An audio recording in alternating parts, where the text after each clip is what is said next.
Do you know what your purpose is? Do you know why you're here?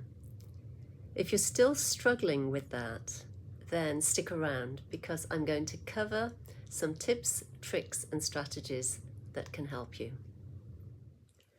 Thank you for joining me here on Talking True. And I'm going to dive into a common problem and an issue that comes up for a lot of clients that I work with, and also I think for people in general.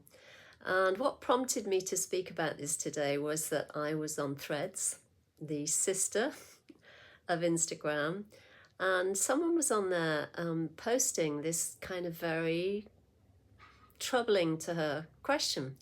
And in part, this is what she said: I'm nearly 38 and still don't know what I want to be when I grow up. I ask myself what my dream job is, and I don't have an answer. And then she asks, tell me your dream job and if you have it yet.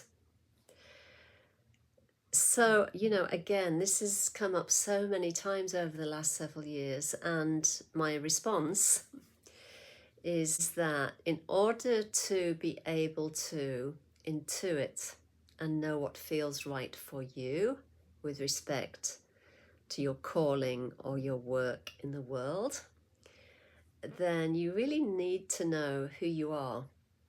You need to kind of see the bigger picture. And all of that said, to be able to connect in with the true you, so to speak, then the easiest way is to start by listening to your inner guidance and inner prompts when they land. So if you have a kind of a prompt to call someone, or a prompt to take your umbrella, or a prompt to create something, then these small prompts, this inner guidance or the muscle of this inner guidance will grow stronger the more you lean into it and the more you trust it. And then, of course, when there's a bigger call to action, you'll be fearless about doing it because you'll be well versed and well practiced in flexing your intuitive muscle. So all of that, when you start listening to your intuition, following where it leads you and leaning into it for answers and for inner guidance, then what happens is that you begin to recognize that the real you is not confined by, your skin and bones and what is rolling around in your mind. You begin to see that you're not your thoughts, you are not your emotions, you're not your psychological makeup, you're not your story, you're not the past or your whatever fantastic future you can imagine. You are all of life itself. So really and truly, your primary purpose is to recognize the truth of who you are, that you're much bigger than the small I.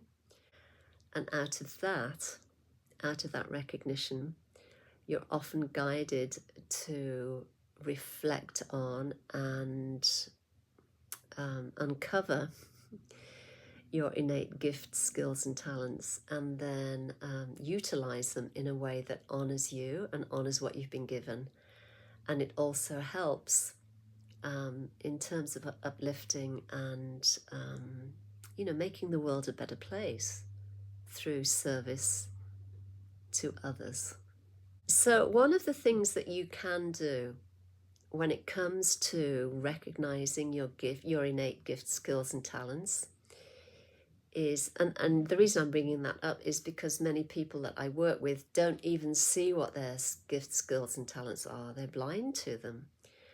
And the truth is that oftentimes these innate gifts are so innate to us, we overlook them or we discount them, or it's easy to think that everybody else has the same connection in terms of these gifts and or accessibility. And of course, that's not true at all.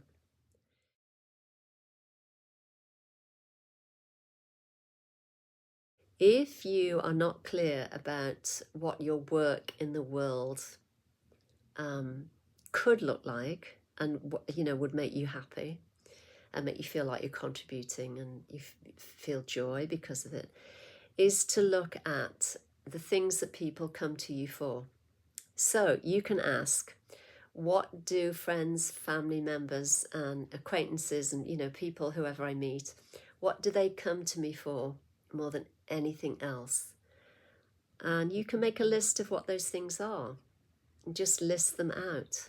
It could be that people come to you for guidance, or they come to you for support, or they come to you because they know that you have a compassionate heart and you're able to hear them.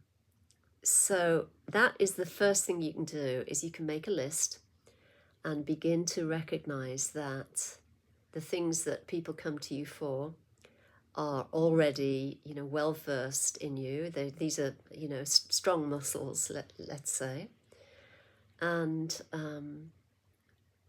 at the heart of these gifts is an opportunity for you to find work that aligns with and can best utilize the gifts that people come to you looking for.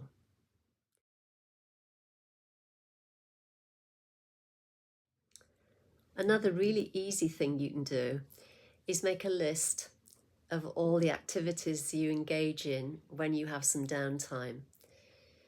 Are they creative activities? Are they exercise related? What are they? And what does that list look like? And do you find that when you're engaging with those activities, time just disappears? You don't even notice. It goes so fast because you're having such a great time.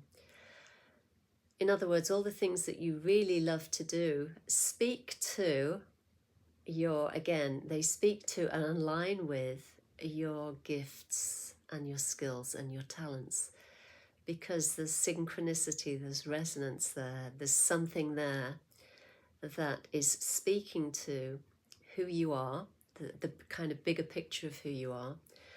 And if you can look at those activities and see if you can find a way to turn those into a means to be able to create income for yourself, then it's just a fun thing to be able to do.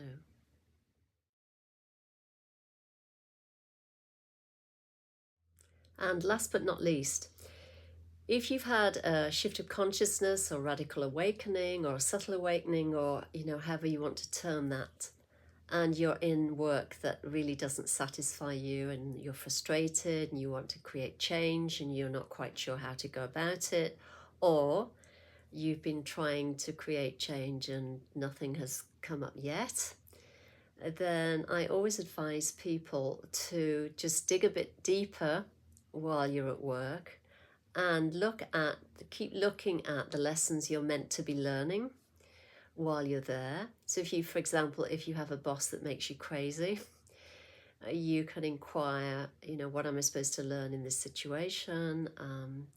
Is there a deeper meaning to what is going on? Do I need to, for example, create stronger boundaries? Do I need to say no? You can do some self-inquiry around those situations, because oftentimes, I think in most cases actually, when we're trying to extricate ourselves from a work environment that doesn't feel like it's a good fit, and yet we can't get away from it, then there's always something that we're still meant to learn. And the minute we learn everything we need to learn in that circumstance, then there's an opportunity to be able to sort of break free or to move on to a new position. So it's a really simple thing. It's not so easy to do, I realize and I understand, because I've been in those situations myself where it can be very frustrating, especially if you feel undervalued and you're overworked and you're under a lot of stress. But what really, really helped me in those circumstances is to keep doing the self-inquiry and asking, what am I supposed to learn what is my call to action in this situation? What is it that I'm not seeing that I need to see? How can I resolve this? How can I make this environment feel better for the time that I'm there? And as simple as that is, it is difficult, but it does make a difference. So I hope these tips, tricks, and strategies help you. If you either haven't found your calling or your purpose yet, or you're still trying to refine that, and or you're in the middle of change, or you're looking for change when it comes to work, all of these things do make a difference. So in the meantime, keep shining bright, be well, and keep listening to your intuition. And as always, if you'd like to leave comments below, feel free to do so. If you want to ask a question, then feel free. And also, if you have questions or ideas with respect to new episodes, then reach out and let me know, and I will be happy to tackle those themes or ideas. So that's all from me for now. Take it easy, be well, and bye.